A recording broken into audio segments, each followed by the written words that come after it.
Hello everyone, welcome to my channel Barsha Ghosh. আমি অনেক অনেক ভালো আছি, আশা করছি তোমরাও অনেক ভালো আছো। তো আজকের ভিডিওটা একটা কলেজের ভিডিও তোমাদের সাথে শেয়ার করছি, মানে আমার কলেজের ভিডিও।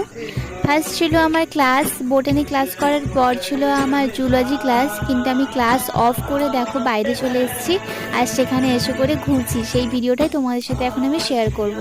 ফাইনালি আমি নিচে নেমে এসেছি, মানে ওপরে আমাদের ক্লাস চলছে আর আমি নিচে এসে করে দেখো তোমাদের সাথে শেয়ার করার জন্য চলে এসেছি।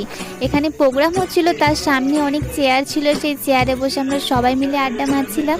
আর ওরা আমাকে এতটা পরিমাণে হাসাচ্ছিল যে আমি এই কারণেই হাসছিলাম, আর কী জন্য হাসছিলাম সেটা তোমাদেরকে আর বলা যাবে না। তো দেখো স্টেজটা দেখো, খুব সুন্দর করে ডেকোরেশন করা হয়েছিল সিম্পলের মধ্যে, আমার তো খুব ভালো লেগেছে। আর এখন আমরা বসে করে সবাই মিলে আড্ডা মারছি, এখনও পর্যন্ত টিফিন দেওয়া হয়নি, প্রচণ্ড খিদে পেয়েছিল বিশ্বাস করো। তো বাই, দেখা হচ্ছে নেক্সট ভিডিওতে। আর